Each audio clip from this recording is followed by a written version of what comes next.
Hey everybody, welcome back to our channel.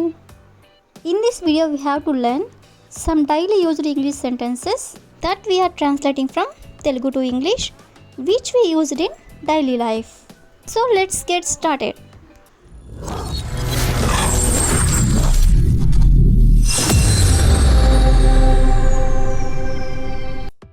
Before going to the topic, if you like this video, please like and share to your friends and family members, and also don't forget to subscribe my channel.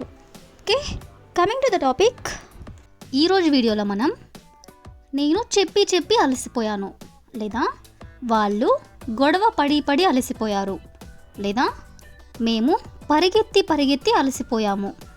ఈ విధంగా అలసిపోయాము అనే ఓని మనం మన daily లైఫ్లో చాలా సందర్భంలో use చేస్తూ ఉంటాం కదా. సో ఈ ఓని యూజ్ చేసుకుని కొన్ని ఎగ్జాంపుల్స్ అనేవి చూద్దాం.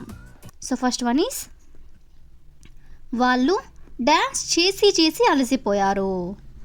వాళ్ళు డ్యాన్స్ చేసి అలసిపోయారు. సో దీని ఇంగ్లీష్లో they got tired of dancing. They got tired of dancing అంటే డ్యాన్స్ చేసి వాళ్ళు అలసిపోయారు అని. అదేవిధంగా నెక్స్ట్ వన్ ఈస్, ఆమె చదివి అలసిపోయింది.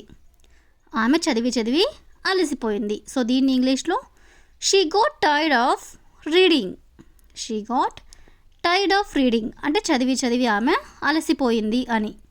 అదేవిధంగా నెక్స్ట్ వన్ ఈస్, నేను అరిచి అలసిపోయాను. నేను అరిచి అలసిపోయాను.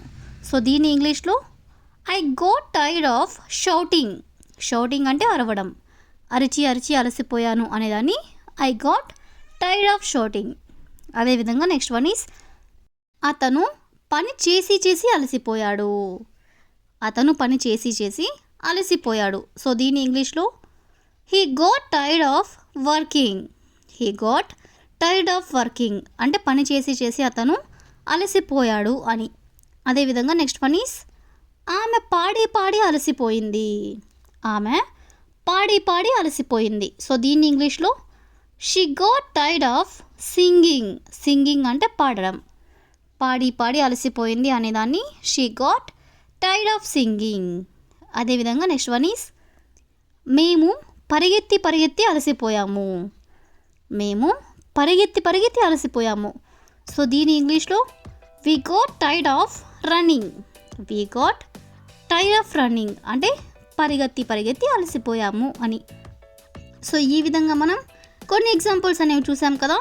నెక్స్ట్ వచ్చేసరికి, నేను అతనిని డబ్బులు అడుగుదాం అనుకున్నాను కానీ అడగలేదు అంటే అతనిని అడగాలనుకొని కూడా అడగలేదు అని. అలాగే నేను ఇంగ్లీష్ నేర్చుకుందాం అనుకున్నాను కానీ నేర్చుకోలేదు. అదేవిధంగా నేను వాళ్ళ ఇంటికి వెళ్దాం అనుకున్నాను కానీ వెళ్ళలేదు. ఇలాంటి వర్డ్స్ని కూడా మన డైలీ లైఫ్లో చాలా సందర్భంలో యూజ్ చేస్తూ ఉంటాం కదా. సో ఇలాంటి వర్డ్స్ని ఇంగ్లీష్లో ఎలా చెప్పాలనేది కొన్ని ఎగ్జాంపుల్ సెంటెన్సెస్ అనేవి చూద్దాం. సో ఫస్ట్ వన్ ఈస్, నేను జాబ్ మానేద్దాం అనుకున్నాను కానీ మానేయలేదు. దీన్ని ఇంగ్లీష్లో I wanted to quit my job but I didn't. I wanted to quit my job అంటే నేను జాబ్ మానేద్దాం అనుకున్నాను కానీ అంటే బట్ ఐ డిడ్ంట్ అంటే మానేయలేదు. అదేవిధంగా నెక్స్ట్ వన్ ఈస్, నేను పార్టీకి వద్దామనుకున్నాను కానీ రాలేదు. దీని ఇంగ్లీష్లో I wanted to come to that party అంటే నేను పార్టీకి వద్దామనుకున్నాను కానీ అంటే బట్ ఐ డిడ్ంట్ అంటే రాలేదు. అదేవిధంగా నెక్స్ట్ వన్ ఈస్, నేను ఆమెకి నిజం చెప్దామనుకున్నాను కానీ చెప్పలేదు. నేను ఆమెకి నిజం చెప్పాలనుకున్నాను కానీ చెప్పలేదు. సో దీన్ని ఇంగ్లీష్లో I wanted to tell her the truth but I didn't. I wanted to tell her the truth అంటే నేను ఆమెకి నిజం చెప్పాలనుకున్నాను బట్ ఐ డిడ్ంట్ అంటే నేను చెప్పలేదు. అదేవిధంగా నెక్స్ట్ వన్ ఈస్, నేను వాళ్ళ ఇంటికి వెళ్దాం అనుకున్నాను కానీ వెళ్ళలేదు. నేను వాళ్ళ ఇంటికి వెళ్దాం అనుకున్నాను అనేదాన్ని I wanted to go to their home కానీ అంటే బట్ వెళ్ళలేదు అనేదాన్ని ఐ డిడ్ంట్ అంటే వెళ్ళలేదు. అదేవిధంగా నెక్స్ట్ వన్ ఈస్, నేను ఇంగ్లీష్ నేర్చుకుందాం అనుకున్నాను కానీ నేర్చుకోలేదు. సో దీని ఇంగ్లీష్లో I wanted to learn English but I didn't. I wanted to learn English అంటే నేను ఇంగ్లీష్ నేర్చుకుందాం అనుకున్నాను కానీ బట్ నేర్చుకోలేదు. I didn't. అదేవిధంగా నెక్స్ట్ వన్ ఈస్ నేను అతనిని డబ్బులు అడుగుదాం అనుకున్నాను కానీ అడగలేదు. నేను అతనిని డబ్బులు అడుగుదాం అనుకున్నాను. I wanted to ask him for money. I wanted to ask him for money అంటే నేను అతనిని డబ్బులు అడుగుదాం అనుకున్నాను కానీ బట్ అడగలేదు అనేదాన్ని ఐ డిడ్ంట్.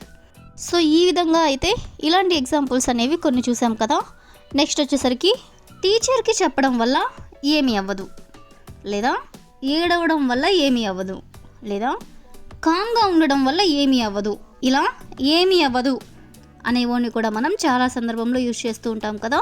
సో ఈ వర్డ్ని యూజ్ చేసుకొని కొన్ని ఎగ్జాంపుల్స్ అనేవి చూద్దాం. సో ఫస్ట్ వన్ ఈస్ ఆమెకి ఫోన్ చేయడం వల్ల ఏమీ అవ్వదు. ఆమెకి ఫోన్ చేయడం వల్ల ఏమీ అవ్వదు.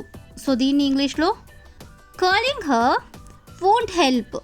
కాలింగ్ హర్ అంటే ఆమెకి ఫోన్ చేయడం వల్ల, వోంట్ హెల్ప్ అంటే పనేమీ అవ్వదు అంటే ఎలాంటి సహాయం ఉండదు అని. అదేవిధంగా నెక్స్ట్ వన్ ఈస్ సారీ చెప్పడం వల్ల ఏమీ అవ్వదు. సారీ చెప్పడం వల్ల ఏమీ అవ్వదు. సో దీన్ని ఇంగ్లీష్లో saying sorry won't help. Saying sorry అంటే సారీ చెప్పడం వల్ల, వోంట్ హెల్ప్ అంటే ఏమీ అవ్వదు, ఎలాంటి ప్రయోజనం ఉండదు అంటే ఎలాంటి హెల్ప్ ఉండదు అని.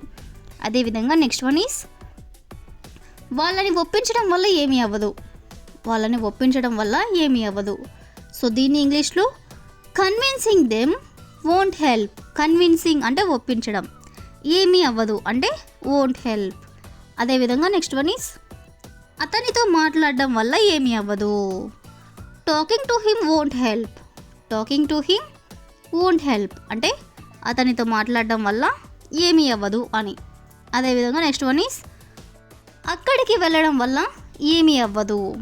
అక్కడికి వెళ్ళడం వల్ల ఏమీ అవ్వదు. సో దీన్ని ఇంగ్లీష్లో going there won't help. Going there won't help అంటే అక్కడికి వెళ్ళడం వల్ల ఏమీ అవ్వదు అని. అదేవిధంగా నెక్స్ట్ వన్ ఈస్ కామ్గా ఉండడం వల్ల ఏమీ అవ్వదు. కామ్గా ఉండడం వల్ల ఏమీ అవ్వదు.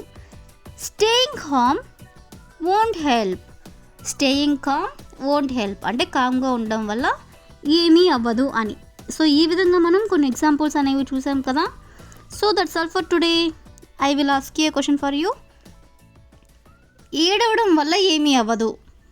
ఏడవడం వల్ల ఏమీ అవ్వదు.